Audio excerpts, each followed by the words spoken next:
Hello दोस्तों, तो आज हम हिंदी के कुछ महत्वपूर्ण प्रश्नों को जानेंगे जो कि हमेशा परीक्षा में पूछे जाते हैं। तो ये रहा आपके स्क्रीन पे पहला क्वेश्चन। खोखा कैसा लगता था?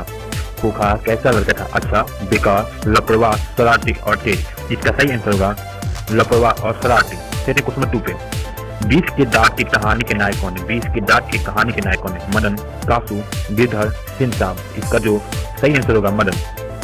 फिर क्वेश्चन नंबर 3 पे। भारत में बेरोजगारी का प्रमुख कारण क्या था? भारत में बेरोजगारी का प्रमुख कारण क्या था? जाति प्रथा, जनसंख्या, अशिक्षा, काम जनसंख्या। इसका जो होगा सही आंसर जाति प्रथा। फिर क्वेश्चन नंबर 4 पे। भारत से हम क्या सीखे के लेखक कौन है? भारत से हम क्या सीखे के लेखक कौन है? इसका सही आंसर होगा मैक्स मुलर। फिर क्वेश्चन नंबर 5 पे। वारेन हेस्टिंग्स को कितने सोने का दरिया मिला?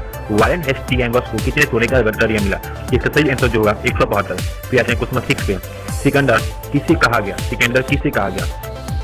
महान आदमी, विद्वान, ज्ञानी, नवागुंतक अधिकारियों को। इसका जो सही आंसर होगा नवागुंतक अधिकारियों को। फिर क्वेश्चन नंबर 7 पे।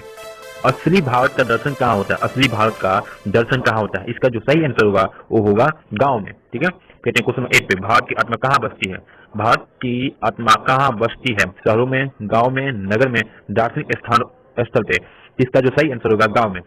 फिर आते हैं क्वेश्चन 9 पे। भारत का स्वप्न दर्शन कौन है? भारत का स्वप्न दर्शन कौन है? इसका जो सही आंसर होगा होगा सर विलियम जोन्स। ठीक है।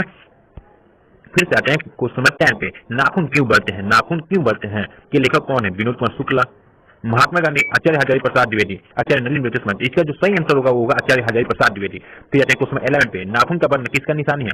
नाखून का वर्ण किसकी निशानी है?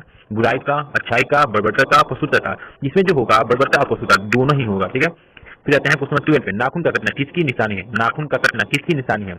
मनुष्यता का, मनुष्यता का, बुराई का, पशुता का। इसमें से कोई नहीं। इसका जो सही आंसर होगा पहले वाला होगा मनुष्यता का, मनुष्यता का। फिर क्वेश्चन नंबर 30 पे। स्वाधीनता का अर्थ क्या होता है? स्वाधीनता का अर्थ क्या होता है? खुद पे लगाए गए बंधक, खुद को बेकार समझना, खुद को अच्छा समझना, इनमें से कोई ना। इसका जो होगा खुद पे लगाया गया बंधक। ठीक है। फिर आते हैं क्वेश्चन नंबर 40 पे। नाखून क्यों बढ़ते हैं? यह प्रश्न किसने पूछा? नाखून क्यों बढ़ते हैं यह प्रश्न किसने पूछा?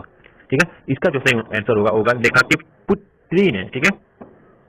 फिर आते हैं क्वेश्चन नंबर 50 पे। नाखून का बढ़ना क्या याद दिलाता है?